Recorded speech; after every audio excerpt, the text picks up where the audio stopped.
El agua. Hoy vamos a hablar del agua, elemento fundamental para la nutrición animal y para el desarrollo del organismo animal.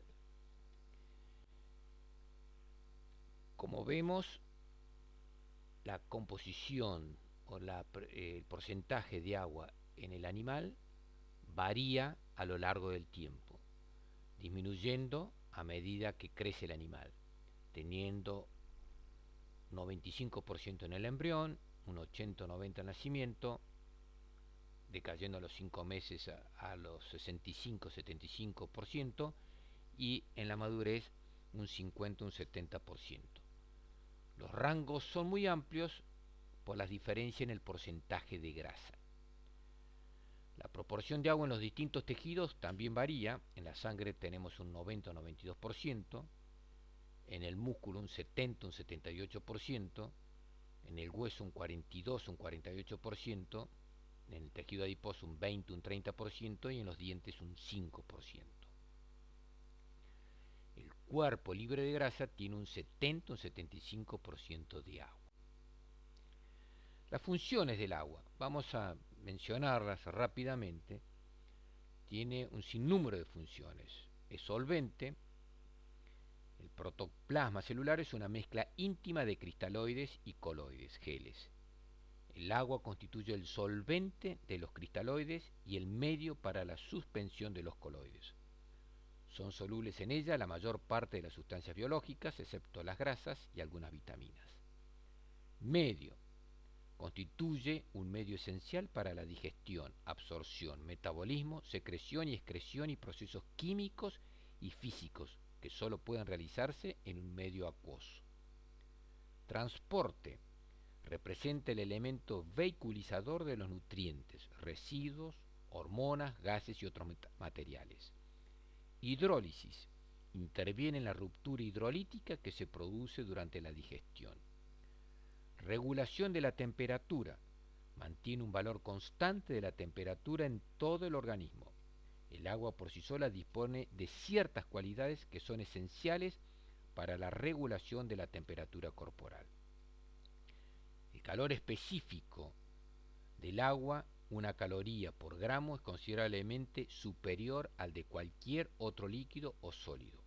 Esto quiere decir que es el líquido que mayor cantidad de calor absorbe antes de elevar su temperatura y que para pasar del estado líquido a gaseoso requiere gran cantidad de calorías sin que su temperatura se eleve.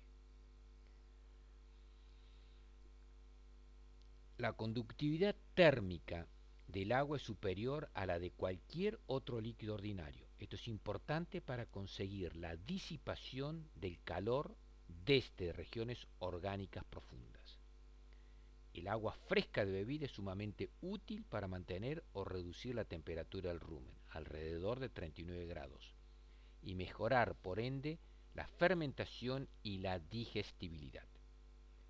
En el meteorismo, cuando la temperatura del rumen aumenta por sobre los 39 grados, disminuye la estabilidad de la espuma, se destruye. Pero cuando disminuye por debajo de 37 grados, la espuma se estabiliza y resulta muy difícil que se destruya. Esto explica lo que pasa con las heladas y agua muy fría. De allí el cuidado que uno debe tener en estas circunstancias. En los órganos de los sentidos, indispensable para el correcto funcionamiento de los mismos. Como lubricante y amortiguador, lubricando las articulaciones a través del líquido sinovial, al corazón por líquido pericárdico, al intestino por el contenido intestinal, órganos de cavidad torácica por el líquido pleural y a la cavidad abdominal y pelviana por el líquido peritoneal. Amortiguador del encéfalo y la médula espinal bajo la forma de líquido cefalorraquídeo. Intercambio de gases, humedece la superficie de los alvéolos pulmonares para que se realice la difusión de los gases. Excreción, participa en la eliminación de productos de desechos a través de la orina y la materia fecal. Secreción láctea, recordemos que el agua constituye el 88-87% de la leche. Por lo tanto, la producción está íntimamente relacionada a la ingesta de agua. De allí de la necesidad, y es fundamental que nuestra vaca lechera puedan beber, tengan agua en cantidad y en calidad a discreción para poder expresar su potencial lechero. Reproducción: vehiculiza el semen, permite el descenso del óvulo y la fecundación. Las fuentes de agua: tenemos agua de bebida en o sobre el alimento, agua metabólica, de reacciones de polimerización y preformada. Vamos a aclarar: el agua metabólica se obtiene por oxidación de nutrientes, siempre que se oxiden nutrientes. Reacciones de polimerización: se forma al sintetizar sustancias como glucógeno, proteínas, grasas, siempre que esté sintetizando, es decir, en anabolismo. Y agua preformada: agua que está como tal formando tejidos, se libera al catabolizar tejidos. ¿Cómo varía o qué cantidad de agua, gramos de agua que se obtienen por la combustión de 100 gramos de sustancia o de producto? En el caso de la proteína tenemos un 42 gramos, las grasas 100 gramos por 100 gramos, carbohidratos 60 gramos y ácidos grasos volátiles 71 gramos cada 100 gramos. El consumo de agua. El consumo de agua varía de acuerdo a las distintas especies. Y en esto también debemos aclarar cuál es el rango de tolerancia o la exigencia que tienen las distintas especies frente a la calidad de agua. Las especies más delicadas o más sensibles tenemos la especie aviar. Luego sigue la especie porcina, seguiría el equino y luego estaríamos en los rumiantes, o sea, grandes rumiantes, y los más tolerantes, los pequeños rumiantes. Lógicamente, de allí que recordemos que el consumo de materia seca está en relación directa al consumo de agua. De allí que el día de mañana, cuando nosotros encaremos o frente a un proyecto de producción animal, debemos considerar la calidad de agua, tanto la cantidad como la calidad. Nos hemos encontrado en la Argentina producciones que lógicamente al inicio, como en el caso concreto de la producción lechera, donde la misma tenía bajos niveles, hablemos de 30 o 40 años atrás, con 15 litros, 18 litros por vaca por día, cuando se incrementó la producción y llegamos a valores de hoy, en establecimientos que están 30, 35 o 40 litros por vaca por día, implicó una reestructuración y la necesidad de buscar aguas de mejor calidad, a tal punto que en algunos lugares se hicieron acueductos para trasladar o llevar el agua a 10 o 12 kilómetros de distancia para poder abastecer y cubrir los requerimientos de estos animales. El consumo de agua está en relación también a la temperatura, es decir, a bajas temperaturas el consumo representa un 5 o un 6% del peso vivo. A medida que la temperatura se incrementa, o sea, en verano, llegando a frente a altas temperaturas, como en este caso de la diapositiva, ven a 37 grados, el consumo representa el 12% o más del peso vivo. De allí, de la necesidad de proveer de agua fresca en cantidad y calidad para el animal se pueda expresar, si no, eso nos está condicionando. Nosotros, como dije, o sea, el agua es un elemento fundamental. No podemos encarar un sistema productivo si no tenemos la otra parte de la dieta. O sea, la dieta está compuesta por la materia seca, que es el alimento, y por el agua. Los dos elementos son fundamentales. En el caso del agua, o sea, debemos, si no disponemos de agua en cantidad y calidad, eso nos va a condicionar nuestro sistema productivo. Por eso es fundamental y respetar un protocolo de análisis de agua de bebida para no tener problemas futuros. En ese protocolo vamos a sacar la muestra, que sea lo más representativa posible. Esa muestra, la toma de muestra debe realizarse con precaución para evitar la pérdida de dióxido de carbono anhidro carbónico, debiendo protegerla de los cambios de temperatura y analizarla lo antes posible. Debemos obtener la mayor cantidad de datos para ubicarnos, es decir, la muestra, número, fecha de extracción, la finalidad, o sea, si es cría, recría, inverne, tambo, a qué especie va a estar destinado, la procedencia, la aguada, tipo de aguada, la profundidad, la napa, si tiene un número, el establecimiento, propiedad, localidad, departamento, provincia, para completar. Vamos a hacer un análisis físico y un análisis químico. El análisis físico va a determinar el color, el olor, sabor y turbiedad. El análisis químico vamos a hacer las determinaciones básicas, que es, lo primero es el residuo seco a 105 grados. Es decir, qué cantidad de sales me quedan por litro. Entonces de allí vamos a ver la clasificación que vamos a hacer del agua. Esa es la primera determinación. Luego, con la muestra que vamos a determinar la presencia de aniones y de cationes. En el caso de los aniones, vamos a hablar de bicarbonatos, carbonatos, cloruros y sulfatos. El agua de bajo contenido salino es común que los bicarbonatos sean las sales que aparezcan con mayor concentración, siendo el más común el bicarbonato de sodio. La solubilidad de los bicarbonatos en agua es 30 veces mayor que la de los carbonatos. Si el agua se hierve, los bicarbonatos se transforman en carbonatos que precipitan. Por ello, la dureza debido a los bicarbonatos de calcio y magnesio disueltos en agua se denominan dureza temporaria, ya que pueden eliminarse por ebullición del agua. El efecto de los bicarbonatos es neutralizar el ácido clorhídrico, no dejándolo actuar, y por ende esto produciría un retardo de la digestión. En el caso de los cloruros, el anión cloruro se encuentra presente en todas las aguas.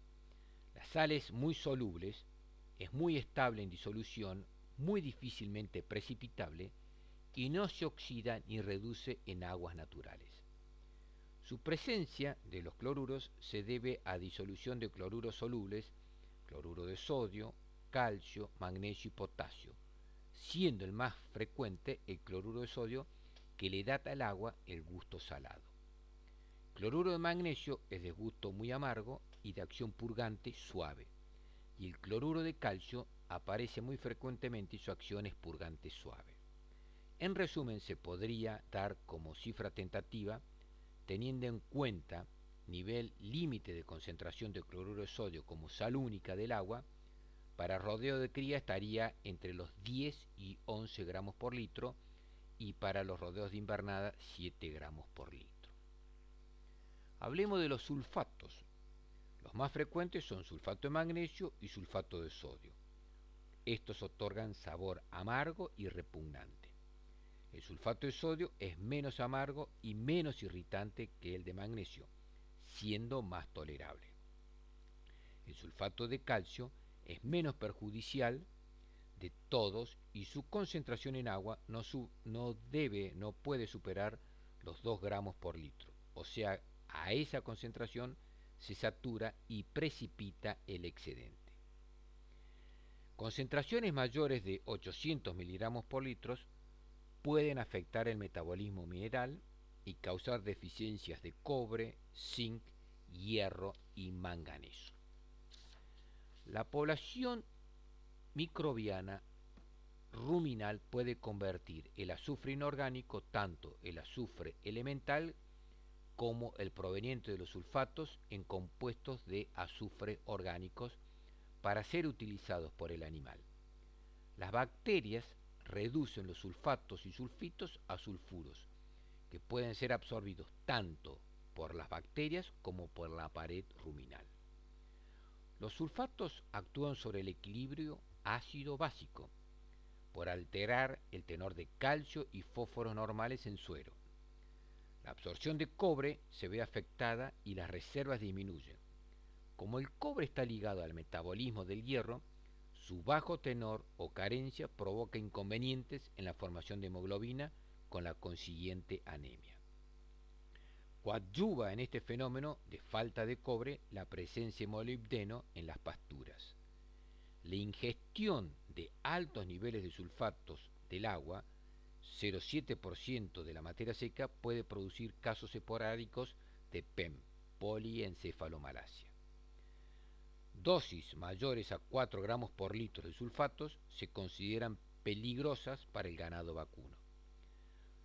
Además, los sulfatos mayores de 500 miligramos por litro es agresivo para el cemento y el hormigón, a los cuales corroe y destruye lentamente, afectando el lugar de almacenamiento tanto de tanques como de los bebederos.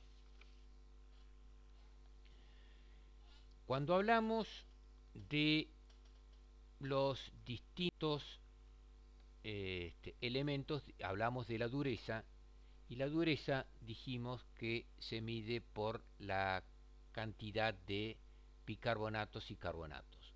Y ahí vamos a hablar de acuerdo a la dureza, vamos a hablar de aguas blandas o buenas que tienen menos de 100 miligramos de carbonato de calcio, aguas semiduras o malas pero bebibles, 200 a 300 miligramos por litro de carbonato de calcio, y aguas duras o desechables que tienen más de 300 miligramos por litro de carbonato de calcio.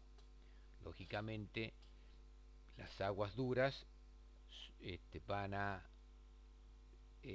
afectar sobre todo el consumo de agua, van a afectar, disminuir la vida útil de las instalaciones, van a disminuir la producción de leche y producen lo que se llaman las piedras de leche en los equipos de ordeñe, obstruyendo. Entonces, de allí que son problemáticas este tipo de aguas en los tambos.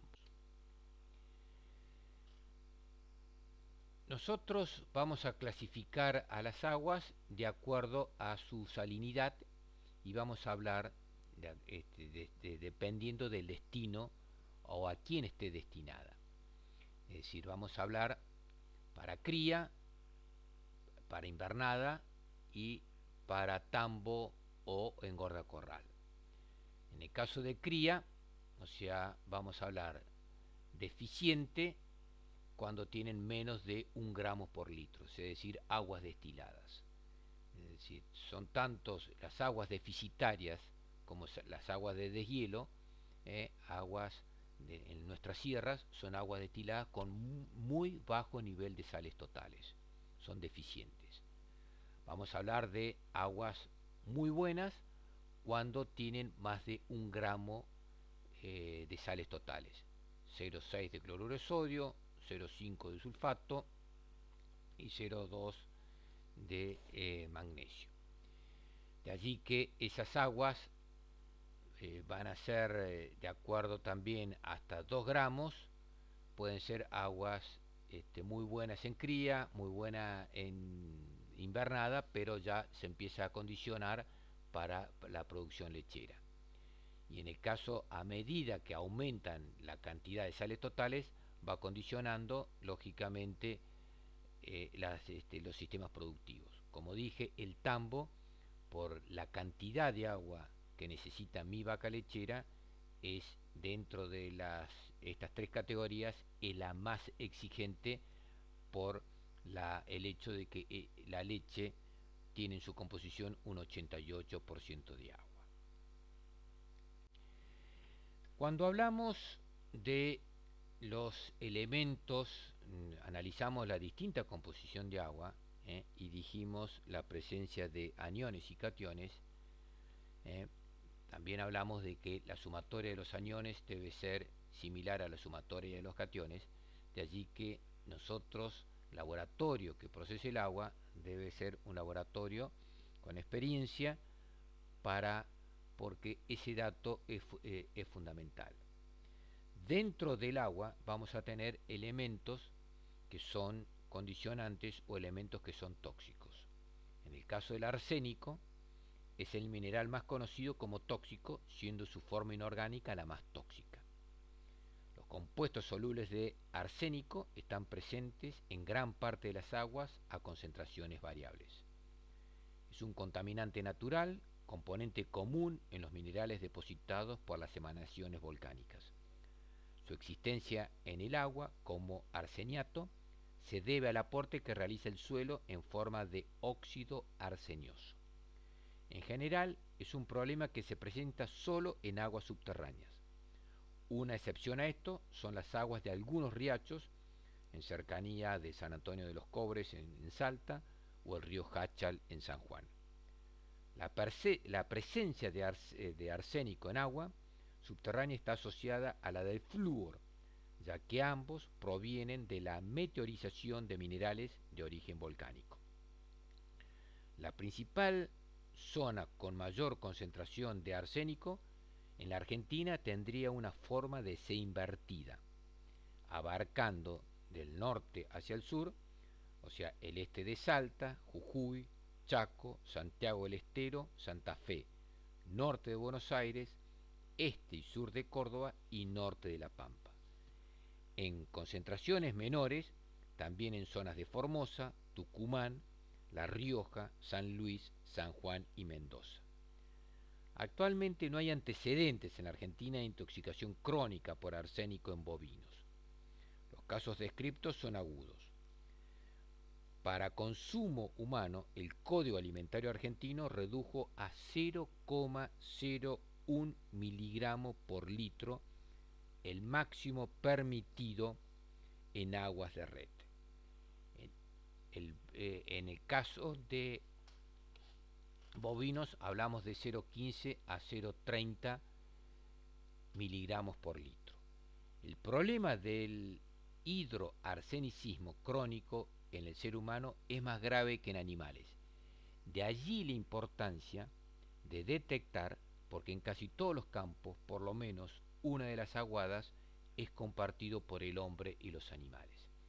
Por eso, cuando hacemos las determinaciones, no solamente vamos a ver la composición, sino tener en cuenta estos elementos que son nocivos para la salud humana. Nosotros como profesionales de la producción debemos velar y cuidar este elemento o este detalle que no es menor. El flúor. Los animales normalmente consumen bajos niveles de flúor, que en pequeñas cantidades es beneficioso, y esencial. En cantidades elevadas sus efectos son adversos. Se encuentra en forma de fluoruro sódico. La mayoría de las aguas ricas en flúor son aguas duras, en las cuales el calcio y el magnesio actúan favorablemente, dificultando la absorción del flúor a través del tubo digestivo. Esto no es una regla, porque también se encuentran en cantidades elevadas en aguas muy blandas. La deficiencia de flúor en humano favorece la aparición de caries dentales. En vacunos, raro el déficit, sí problema por exceso, necesario para mantener la dureza de los dientes y huesos. En exceso actúa retardando el crecimiento por intoxicación crónica. Bovino es menos resistente a la toxicidad por flúor que otros tipos de ganado en pastoreo. Los jóvenes son menos tolerantes que los adultos. En la intoxicación crónica, características lesiones de los dientes y de los huesos. Esto produce retraso de crecimiento y cojeras por la exostosis que se producen. Los niveles normales en agua de bebida para mantener dureza de los dientes son de 0,8 a 1,5 miligramos por litro, siendo esta última concentración la considerada máxima. En Argentina, La Pampa, la provincia de La Pampa y zonas limítrofes son las que registran el más alto y extendido índice de fluorosis en sus aguas. Por eso eh, este dato es importante. Los nitratos y nitritos son sales muy solubles, por lo tanto poco precipitables. Su presencia en el agua de bebida es poco frecuente. Hace presumir un contacto de las aguas con terrenos contaminados por materia orgánica en descomposición y frecuentemente indica contaminaciones bacteriológicas. En general, el exceso de fertilización nitrogenada y su defectuosa aplicación son las causas que más contribuyen a la contaminación por nitratos de las aguas subterráneas. Nuevamente, es importante tener en cuenta en humano muy tóxica en niños. Produce el síndrome de bebé azul, una anoxia anémica, principalmente a menores de 6 meses. Más riesgo de adquirir metahemoglobinemia.